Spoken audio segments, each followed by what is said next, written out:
Ielūkosimies ārkārtējā rakstnieka Viktora Hugo dzīvē un daļradē. Viktors Hugo atstāja neizdzēšamu ietekmi uz literatūras pasauli. Dzimis Francijā 19 gadā, šis romānists, dzejnieks un dramaturgs atstāja paliekošu mantojumu pasaulē. Viņa ietekme sniedzās pāri robežām, aizraujot lasītājus visā pasaulē. Universālās tēmas, kas caurvīja viņa darbus, raisīja dziļas emocijas, nododot vēstījumu pāri kultūru un valodu barjerām. Viņa dzīve, tāpat kā viņa darbi, bija pilna drāmas. Gan aizrautība ar politiku, gan rūgtā trimdas pieredze nemazināja viņa deksmi rakstīt. Pārvarot dažādas grūtības, viņš atstāja aiz sevis literāru mantojumu, kas turpina valdzināt un iedvesmot lasītājus gadsimtiem ilgi. Talanta plaukums. Aplūkosim Hugo agrīnos darbus. Hugo literārais talants bija acīm redzams jau agrā jaunībā. Viņa agrīnās lugas, piemēram, Cromwells un Ernani, izaicināja tā laika teātra tradīcijas. Šie darbi atspoguļoja romantisma garu, kas uzsvēra cilvēka emocijas, individualitāti un dabas spēku. Romāni, piemēram, Islandis Hans un Būgs Žargals, liecināja par viņa topošo meistarību prozas žanrā. Šajos stāstos tika risinātas tādas tēmas kā sociālā netaisnība un cilvēka dabas sarežģītība, ieskicējot galvenās tēmas, kas vēlāk tiks attīstītas viņa šedevrā Nožēlojamie. Vētrainā laikmeta drāma. Analizēsim nožēlojamo vēsturisko fonu. Nožēlojamo darbība risinās laikā, kas bija nozīmīgs pagrieziena punkts Francijas vēsturē, nemieru un pārmaiņu laikmetā. Franču revolūcija, kas cīnījās par brīvību, vienlīdzību un brālību, dziļi satricināja Francijas sabiedrību. Napoleona Bonaparta celšanās un krišana atstāja paliekošas rētas, Francijai meklējot savu identitāti un virzienu. Hugo meistarīgi iejauš šo vēsturisko fonu nožēlojamo stāstā. Nabadzība, nevienlīdzība un sociālie nemieri, kas raksturoja tā laika Franciju, nav tikai fons, bet gan spēcīgi spēki, kas ietekmē varoņu likteņus. Hugo, šī mūžīgā šedevra autors, dziļi apzinājās sociālās problēmas sabiedrībā, kurā viņš dzīvoja. Viņš bija aculiecinieks nabadzīgo cilvēku grūtībām, plaisai starp bagātajiem un trūcīgajiem, kā arī dziļajai tieksmei pēc taisnīguma. Viņa apraksti atdzīvojas caur tādiem tēliem kā Žans Valžāns, kura grēku izpirkšanas meklējumi ir nesaraujami saistīti ar sabiedrības skarbo realitāti. Valžāna pārvērtības no rūdīta noziedznieka par līdzjūtīgu un mīlošu cilvēku atspoguļo dinamiskās pārmaiņas, kas norisinājās Francijas sabiedrībā. Barikādes, kas simbolizē pretestību un cerību, nav tikai fons, bet gan spēcīgs cilvēku cīņas par labāku nākotni attēlojums.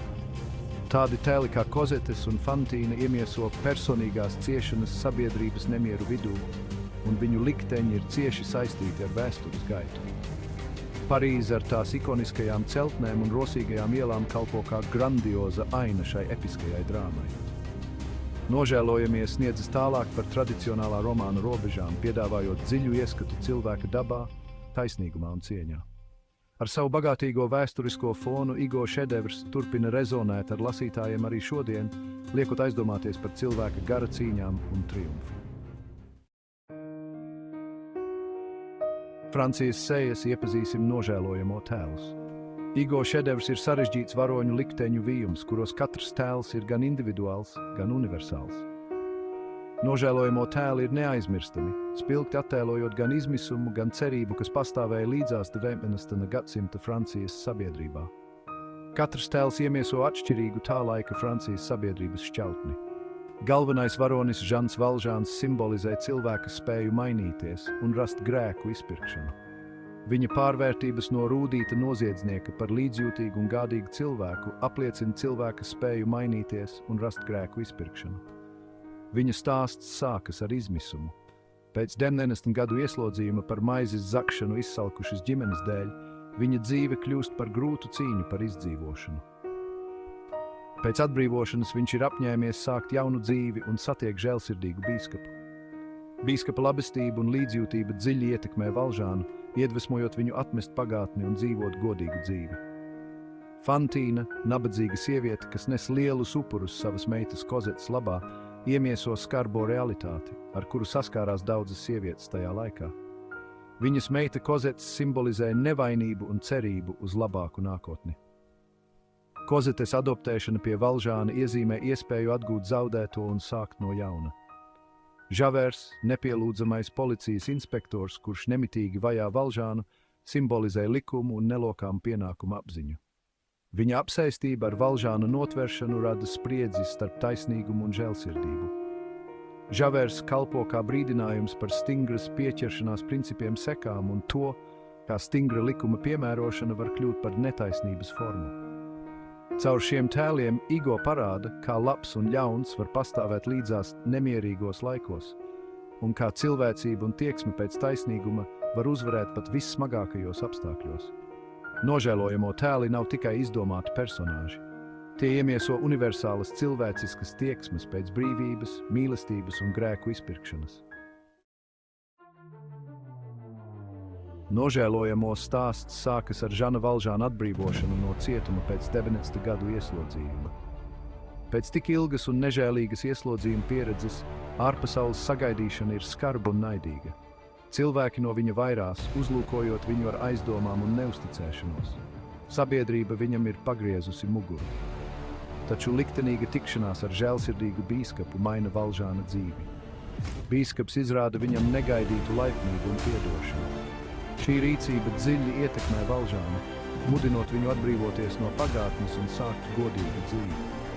Šī liktenīgā tikšanās iezīmē Valžāna ceļu uz grēku izpirkšanu un jaunas identitātes meklējumiem. Valžānu sagaida briesmu un grūtību pilns ceļojums. Viņu nemitīgi vajā nepielūdzamais policijas inspektors Žavers, ienesot viņa dzīvē spriedzi un drāmu. Ceļojuma gaitā viņš sastopas ar dažādiem cilvēkiem, saskaras ar morālām dilemām un cīnās ar savu pagātni. Viņš uzņemas rūpes par Kozetes bāreni, sniedzot viņai mīlestību un iespēju dzīvot labāku dzīvi. Revolūcijas nemieru virpulī viņš riskē ar visu, lai aizsargātu tos, kurus mīl. Taisnīguma un grēku izpirkšanas atbalsis. Kas ir nožēlojamo sirds? Nožēlojamie ir dziļi aizkustinošs stāsts par sociālo taisnīgumu, grēku izpirkšanu un mīlestības spēku.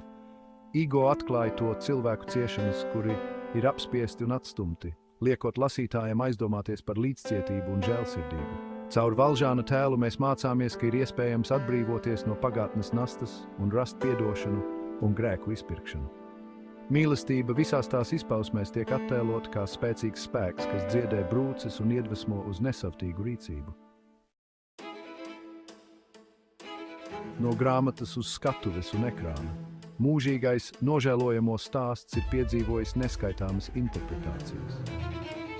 Nožēlojamo stāsts ir pārkāpis literatūras lapuses, aizraujot skatītājus visā pasaulē caur dažādiem mākslas veidiem. Tā grandiozais vēriens, neaizmirstamie tēli un universālās tēmas ir padarījuši šo darbu par iemīļotu un daudzkārt interpretētu šedevru. Nožēlojamo muzikālā adaptācija ar savu krāšņo mūziku un emocionālo stāstu ir kļuvusi par pasaules mēroga fenomenu, aizraujot skatītājus visā pasaulē. Turklāt Igo šedevrs ir iedvesmojis neskaitāmas filmas un televīzijas seriālus, katram no tiem piedāvājot savu unikālo skatījumu uz šī darba ponadlaicīgo vēstījumu. Cerības stars tumšajos laikos. Nožēlojamie ir stāsts par cilvēka gara nepielaužamo spēku. 19. gadsimta Francijas revolūcija un izmisuma ēnā risinās cerības un izturības stāsts. Neskatoties uz drūmo un traģisko fonu, nožēlojamie ir stāsts par cilvēka gara triumfu. Nožēlojamie mums atgādina par cerības spēku. Caur tādiem tēliem kā Žans Valžāns, Fantīna un Kozets mēs redzam mīlestības, labestības un piedošanas pārveidojošo spēku. Mīlestība un pašaizliedzība palīdz viņiem pārvarēt grūtības un netaisnību. Valžāna ceļš no bijušā noziedznieka līdz meitenes aizbildnim ir aizkustinošs stāsts par personīgo izaugsmi un morālo atzimšanu. Lai gan daži tēli piedzīvo traģisku galu, viņu upuri kļūst par pamatu labākai nākotnē. Fantīnas un Aņolrā likteņi, lai arī sāpīgi, iezīmē pārmaiņas un dod cerību uz gaišāku rītdienu. Viņu upuri iesēja cerības sēklas citu sirdīs. Valžāna nāve mīļoto cilvēku ieskautam liecina par pašaizliedzīgas dzīves dziļo ietekmi. Ieskauts mīlestībā, viņš aizver acis, un viņa dvēsele, kas piepildīta ar labestību, atrod mieru. Aizkustinošās atkalšanās un samierināšanās nožēlojamo stāstā uzsver cilvēcisko saišu nozīmi un mīlestības dziedinošo spēku. Lai gan nožēlojamo stāsts ir pilns ciešanu un zaudējumu, tas sniedz cerību uz pārmaiņām un mīlestības un pašaizliedzības neizsīkstošo spēku. Nožēlojumi ir kas vairāk nekā tikai ciešanu un zaudējumu stāsts.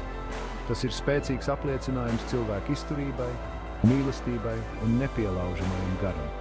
Nožēlojumi ir kas vairāk nekā tikai ciešanu un zaudējumu stāsts. Tas ir spēcīgs apliecinājums cilvēku izturībai, mīlestībai un nepielaužamajam garam. Nožēlojamie ponadlaicīgs šedevrs ir atstājis neizdzēšamu zīmi gan literatūras, gan sabiedrības vēsturē. Arī šodien nožēlojamie ir iemīļots un plaši lasīts darbs, kura vēstījums par sociālo taisnīgumu, grēku izpirkšanu un mīlestību ir aktuālāks nekā jebkad agrāk. Igo šedevrs liek mums aizdomāties par sociālo taisnīgumu, grēku izpirkšanu un mīlestības pārveidojošo spēku. Nožēlojamo tēlu un tēmas atspoguļo mūsdienu sabiedrības problēmas un sociālo nevienlīdzību. Kamēr vien pastāvēs nabadzība, nevienlīdzība un cilvēka cīņa starp labo un ļauno, nožēlojamie mums atgādinās par taisnīgākas un līdzjūtīgākas sabiedrības veidošanas nozīmi.